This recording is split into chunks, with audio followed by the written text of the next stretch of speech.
Ladies and gentlemen, welcome aboard the Sirius TL 3000. With the weather looking good across Europe, we decided to take a week out and fly down to sunny Spain. We departed our local airfield, Derriog, near Kilkeel in Northern Ireland at 7 a.m, getting an early start as we had a long day ahead of us and hoped to make it halfway down France on day one. Initially, we planned to fly to Cherbourg on our first day. However, the weather had other ideas, so we rerouted to Le Touquet.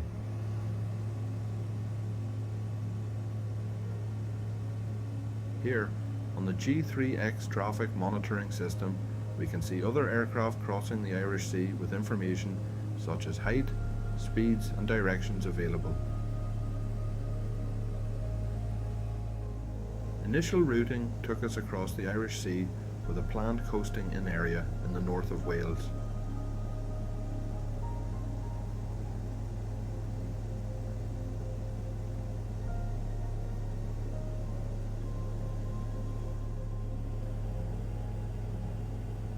The Irish Sea was already alive with movement in the early hours as morning marine traffic carved steady paths across its surface. Ferries and cargo vessels moved purposefully along well-worn routes, sailing between Dublin, Holyhead and Liverpool, their wakes stretching out behind them like signatures on the water.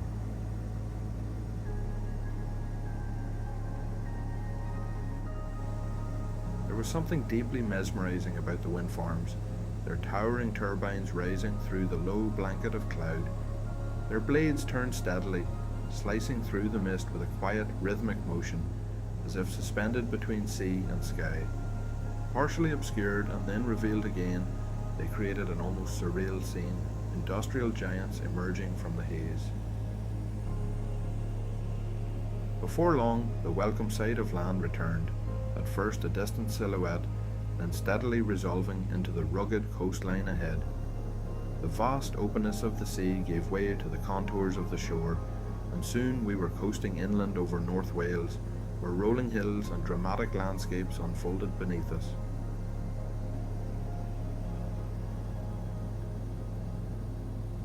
Here, on the G3X traffic system, we can see an aircraft departing out of Liverpool. With the aircraft settled on autopilot, the pace shifted. For a moment, we could sit back and take it all in, relaxed but never disengaged, quietly monitoring our routing while keeping a careful watch for other traffic sharing the skies.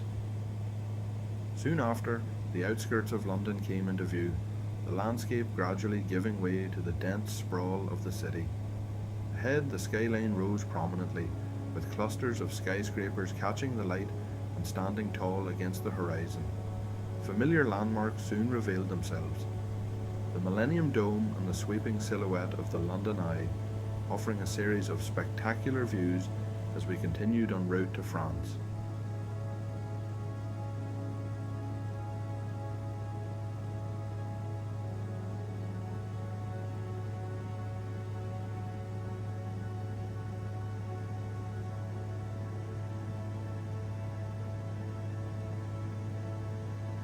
After carefully navigating London's busy airspace, we turned south, settling onto our track as the city gradually fell behind us. Below, the River Thames wound its way through the landscape. Shortly after, we approached the coastline once again, preparing for what would be our final sea crossing of the day. Ahead, the land gave way to open water, and on the horizon, the iconic white face of the white cliffs of Dover stood out brilliantly against the sea. After a brief sea crossing of no more than 10 minutes, the French coastline began to emerge ahead of us. The waters of the channel slipped quietly behind, and before long we were coasting inland, crossing into France.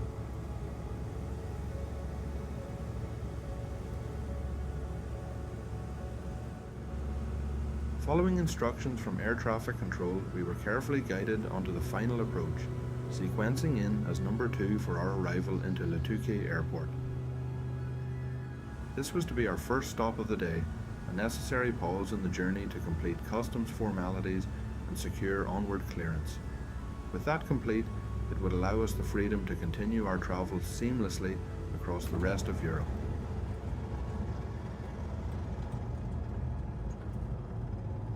After getting our passports stamped, we took a short moment on the ramp to take in the surroundings, watching the steady flow of aircraft activity around us. A variety of visiting aircraft sat parked nearby, offering a quiet chance to observe the details up close before we began preparing for the next stage of the journey. Our departure from Le Touquet Airport was otherwise uneventful, with a smooth climb out and steady departure from the coast. The only interruption came briefly in the form of a large bird that crossed our flight path, requiring a quick and decisive evasive maneuver before continuing safely on course. We continued along the spectacular opal coast of France, taking in the sweeping coastal views as we tracked south toward our final destination for the day, La Rochelle. After contending with a 20-knot headwind for much of the first sector, the conditions began to ease and we were greeted with a more favourable crosswind. This subtle change made a noticeable difference, allowing us to increase our ground speed and settle into a smoother, more efficient cruise for the remainder of the leg. Shortly after, we commenced our descent into La Rochelle Airport, configuring the aircraft for arrival as we joined the approach sequence. However, as we reached the final stages of the approach, the tower advised of a sudden wind shift on the surface, resulting in a tailwind component outside operational limits of the TL3000. With safety as the priority, we executed a go-around, broke off the approach and rejoined the circuit. From there, we repositioned for the opposite runway, preparing to set up once again for a stable and compliant final approach. From past experience, we learned it's best not to book a hotel until arrival is ensured. As it was off-season, we found the hotels across France to be very cheap, with last-minute bookings. After around 5 hours of flying, I had expected to feel considerably more fatigued than I did. However, the journey proved otherwise. The exceptional comfort of the TL3000 Sirius, combined with the capability of its autopilot system, made for a remarkably relaxed experience.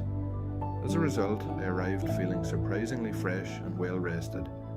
We booked an Uber into town for €20 and enjoyed the local French cuisine. The following morning, we had another 2-sector day planned. First to Perpignan, then on down to Valencia in Spain. The following morning, we had originally planned to depart at 9 AM, but the weather had other ideas. An unexpected low cloud base of just 500 feet meant that departure would have to be delayed. By 11 AM, conditions began to improve, with the cloud lifting to around 1,000 feet, finally allowing us to continue. With better weather reported to the south and east, we decided to climb out and take a closer look.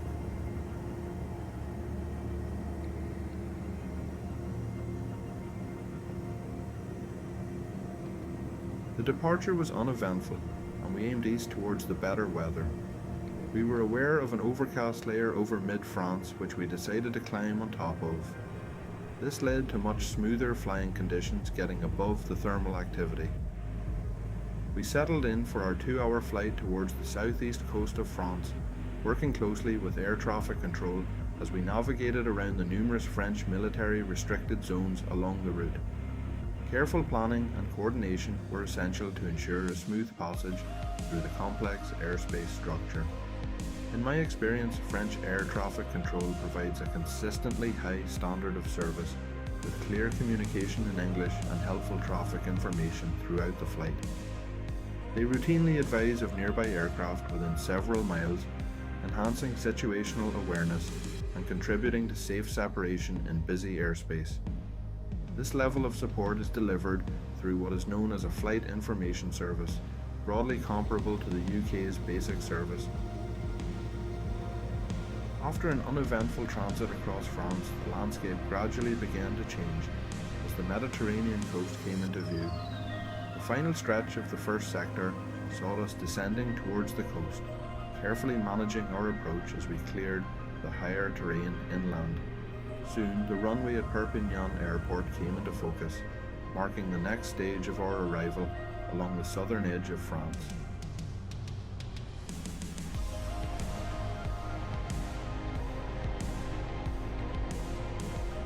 We were offered the longer runway, however I elected for the smaller runway, as from past experience, this is much closer to the refueling stand. Our second and final sector of the day would take us further south to Requena Airport, a local airfield situated just outside Valencia. The planned routing would see us tracing the Spanish coastline, following the shoreline southbound past Barcelona, before continuing toward Valencia itself. Along the way, we would be treated to sweeping views of the Mediterranean. On departure, there was also time to take in a few interesting sights on the ground. Parked nearby was an old Boeing 727, its classic tri-jet design standing out due to its rarity. We also spotted a familiar Aer Lingus aircraft in the maintenance area at Perpignan Airport, a reminder of the varied traffic that passes through the airport. Soon we continued tracking along the final stretch of the French coastline, following it southwards as it gradually tapered toward the horizon. Ahead lay the FIR boundary, the invisible dividing line of controlled airspace, beyond which we would transition from French to Spanish airspace. Crossing it marked the next stage of the journey as we continued seamlessly onward into Spain. We thoroughly enjoyed the change in scenery as we continued south along the Costa Brava, with the rugged coastline giving way to a striking mix of rocky headlands, sheltered coves, and golden beaches. The Mediterranean stretched out to our left in deep blue contrast, while inland the terrain gradually softened as we tracked towards Barcelona, following the coastline as it unfolded beneath us. Normally, we would have routed further inland to avoid the busy airspace surrounding Barcelona. However, with areas of low-lying mist reducing visibility along the coast, we elected instead to remain offshore and tracked the south of the city. In a welcome turn of events, Barcelona Air Traffic Control granted us a transit through their controlled airspace, allowing us to pass smoothly just south of the city. This is one of the benefits of a GA aircraft, as it's important to note that ULM or microlight class aircraft are not allowed into controlled airspace in Spain. Soon after, we were handed over to Valencia approach as we continued tracking along the Costa del Azahar. With the coastline stretching out beneath us, we settled into the next phase of the flight.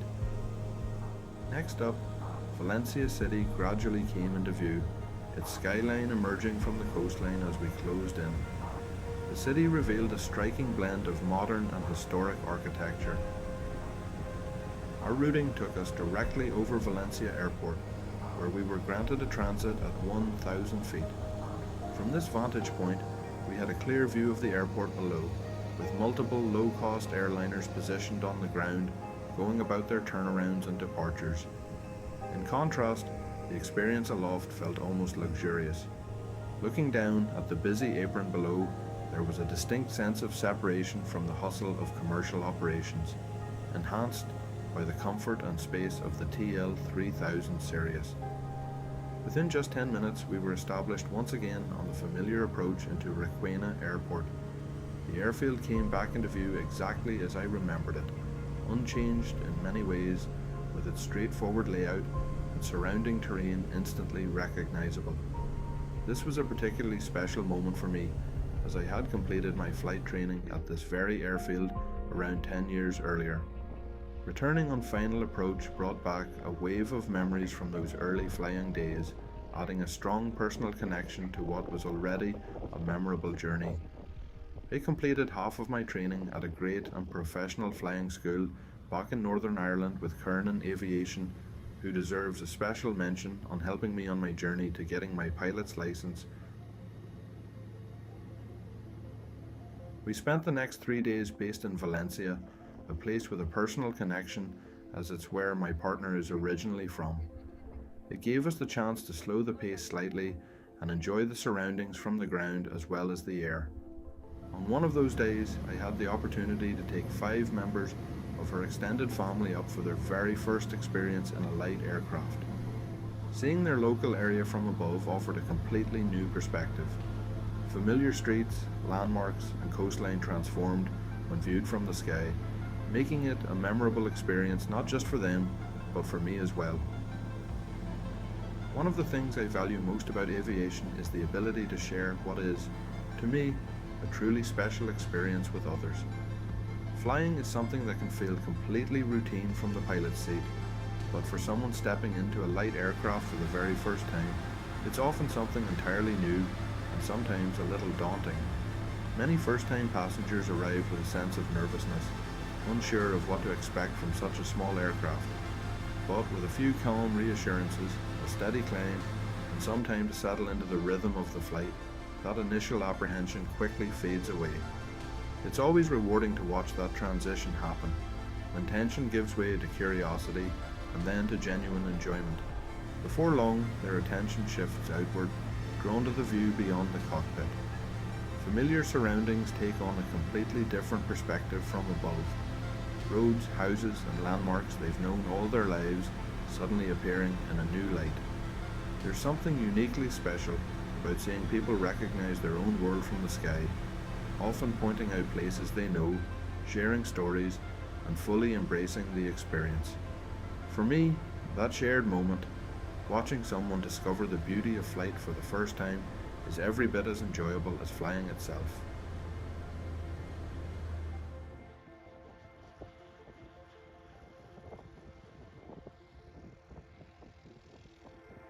The following day, we decided to continue our exploration by heading further south along the coast to Alicante, a destination I had visited many times before by airliner, but never quite experienced in this way. Approaching in a light aircraft offered a completely different perspective, trading the high altitude, distant views of commercial travel for something far more personal and immersive.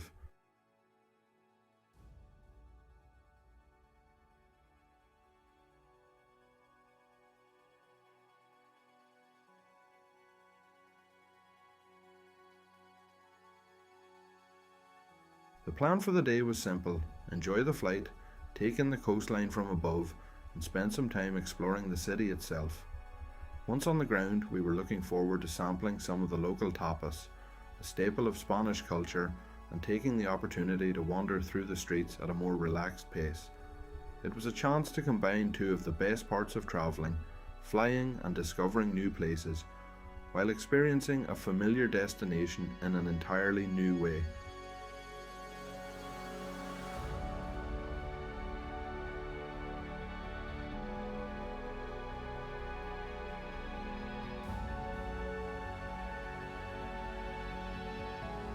Soon enough, we found ourselves once again tracing the coastline, turning south and settling into a gentle cruise as we followed the edge of the Mediterranean. With the aircraft steady and the conditions smooth, it was the perfect opportunity to simply take in the scenery unfolding beneath us.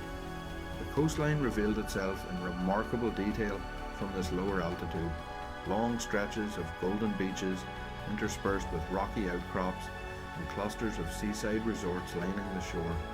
Holiday towns appeared one after another, their promenades, marinas, and hotels neatly arranged along the water's edge, giving a real sense of the vibrant life that defines this part of Spain. It was one of those moments in flying where the journey itself becomes the highlight.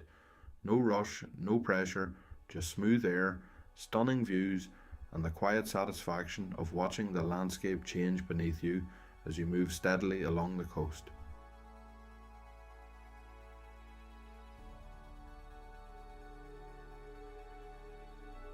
What stood out most, however, was the colour of the sea itself. The Mediterranean displayed an incredible palette of turquoise, deep blue, and vivid green, constantly shifting, depending on the depth and the angle of the sun.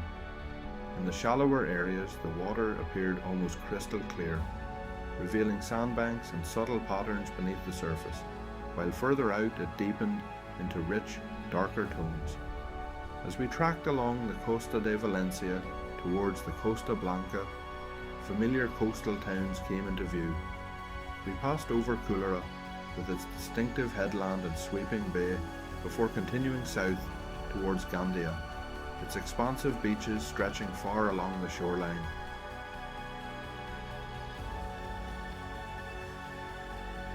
As we continued south, the landscape began to change once again, becoming more rugged and dramatic. Ahead, the towering cliffs of the Sierra Helada Natural Park came into view, rising abruptly from the edge of the sea. These vast limestone formations climb over 400 metres straight up from the Mediterranean, creating one of the most striking coastal features in the region. From the air, the scale of the cliffs was even more impressive. Sheer rock faces plunged directly into the deep blue water below, their textures and contours highlighted by the angle of the sun. The contrast between the pale stone and the rich colours of the sea made for a truly dramatic scene. As we continued along the cliffs, one detail in particular caught our attention. Cascading down from the rock face was a narrow waterfall, appearing almost as if it were emerging directly from the cliff itself. From our vantage point, it seemed to materialize out of the limestone, spilling gracefully down towards the sea below. The contrast was striking, the movement of fresh water against the still, sunlit rock, with the deep blue of the Mediterranean beyond. Stretching between Benidorm and Albert, this protected natural park is not only visually spectacular from above but also a popular destination on the ground, known for its scenic hiking trails that trace the cliff tops and offer equally breathtaking views out across the Mediterranean. Passing along this section of coastline felt like a real highlight of the flight, an impressive reminder of how quickly the scenery can transform, from bustling coastal towns to raw, natural beauty, all within the span of just a few miles. Next up, along the coastline was Benidorm, one of Spain's most iconic coastal resort towns. As we approached from the air, its distinctive skyline quickly set it apart from anything else along the Costa Blanca. Rising sharply from the shoreline, a dense cluster of high-rise buildings stretched skyward, creating a silhouette more reminiscent of a major city than a traditional seaside destination. The town's origins trace back centuries, with its name believed to derive from Arabic Benidorm, often interpreted as Sons of Dorm, referencing a local tribe that once inhabited the region. Today, however, Benidorm is known for something entirely different. It has grown into one of the Mediterranean's most prominent tourist hubs, attracting visitors from across Europe and beyond. Often nicknamed the Manhattan of the Mediterranean and even Spanish Las Vegas, Benidorm has earned its reputation through its unmistakable skyline and lively atmosphere. While its nightlife and energy are well known on the ground, from the air it takes on a different character, orderly, geometric, and almost architectural in its precision.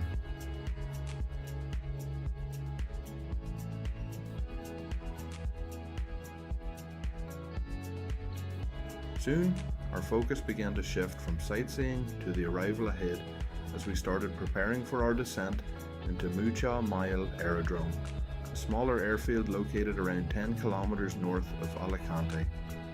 With the coastline still in view, we began configuring the aircraft, running through the arrival checks and planning our approach into the airfield.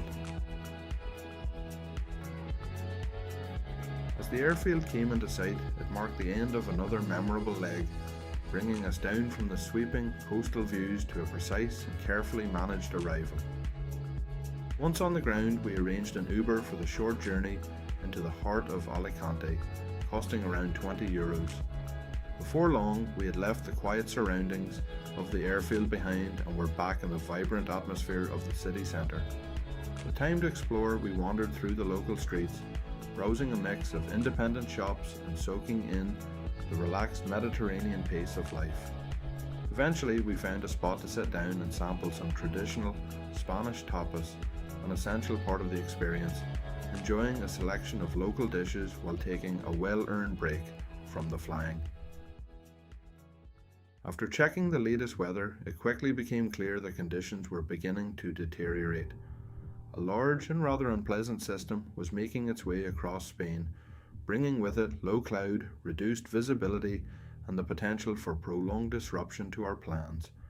Our original intention had been to continue further south towards the Costa del Sol, but with the forecast worsening, the idea of pressing on no longer seemed particularly appealing. The risk of becoming weathered in for several days was a real consideration, and not one we were willing to take. Instead, we made the decision to adapt the plan and head back north towards France, where the conditions were reporting far more favourable. It was a reminder of the importance of flexibility in aviation. Sometimes the best decision isn't to continue, but to reassess, adjust, and stay one step ahead of the weather. Soon, we were tracking north once again, retracing our route back towards Barcelona as we positioned ourselves for our first technical stop of the day in Perpignan airport. From there, our intention was to continue further north into France, with Limoges marked as the next planned stop. The idea was to position ourselves just above the advancing weather front that was beginning to move in from the south, staying ahead of the deterioration and keeping the flight within more stable conditions. As we progressed along the route, there was a clear sense of strategic flying, balancing weather, airspace, and timing, making adjustments as needed to ensure we stayed in the best possible conditions for the remainder of the journey.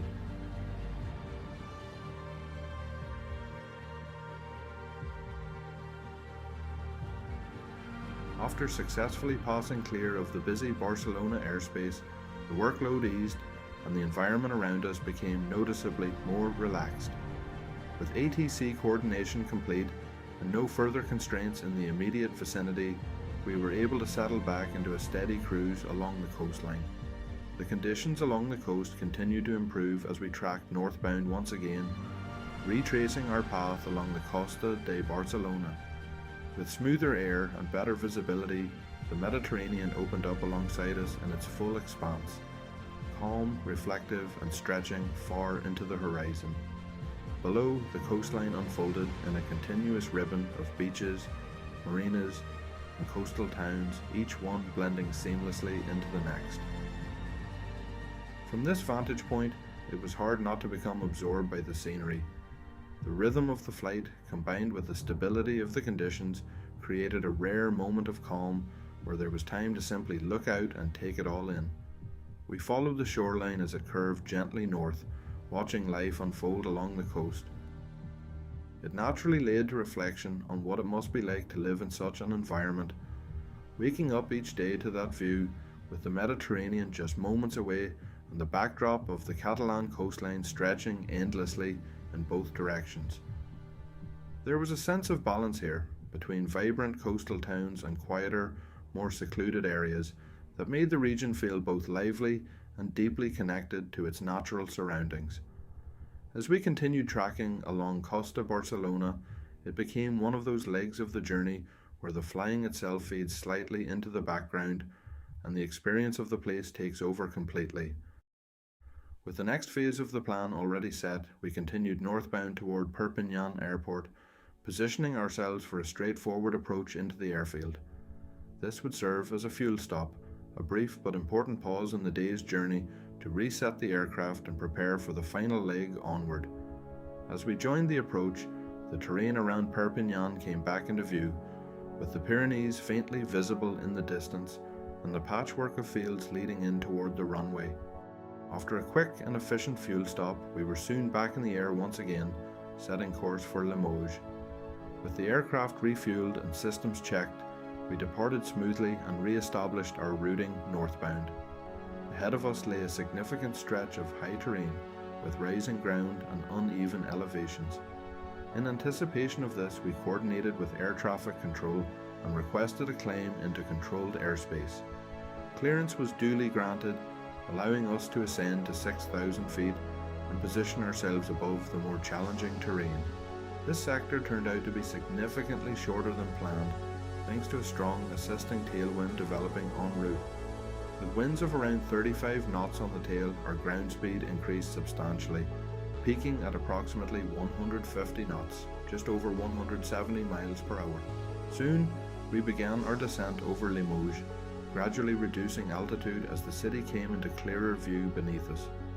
The urban landscape unfolded slowly, revealing a mix of historic rooftops, winding streets, and the wider spread of the surrounding Nouvelle Aquitaine countryside. We planned a higher than normal approach into Limoges airport, adjusting our profile to accommodate the traffic situation developing behind us.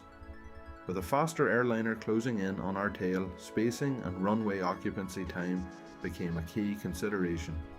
As we came in over the threshold, focus shifted to precision and timing, positioning the aircraft to exit at the most suitable taxiway and make the runway available again as quickly as possible.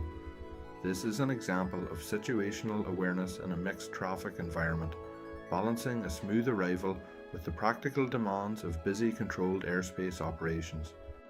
Once again, we arranged an Uber into the city centre to continue our exploration on the ground. The short drive took us into the historic and characterful atmosphere of Limoges itself, known for its rich heritage and traditional French architecture. With time to explore, we made our way through the streets, taking in the local sights and atmosphere before sampling some of the regional cuisine on offer. We got to experience the culture more directly and enjoy the city in a way that only a stopover like this makes possible, blending aviation travel with genuine immersion in each destination.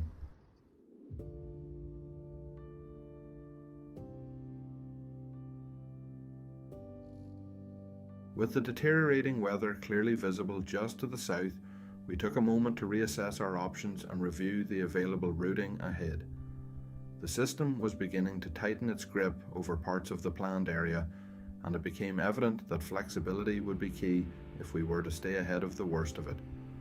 After some consideration, we decided to divert towards a destination I had long wanted to visit by light aircraft, Annecy, situated at the foot of the Alps.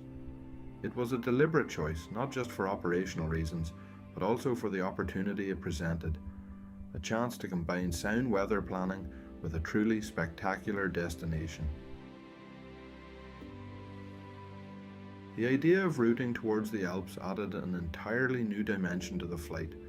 Instead of simply avoiding the incoming weather, we would be positioning ourselves in one of the most visually impressive regions in Europe, with the prospect of alpine scenery, mountain lakes, and dramatic terrain becoming part of the journey. It felt like one of those decisions that aviation often presents, where practicality and experience align, and in this case it worked in our favour as we set course for what would become one of the standout legs of the trip.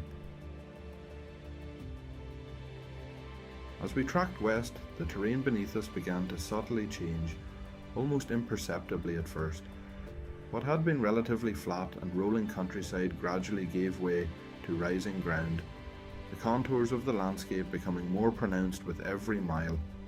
As we closed in on the Alps region, the elevation steadily increased, and the horizon itself began to feel different, less distant and more defined by layers of foothills and higher ridgelines beyond. The shift was unmistakable.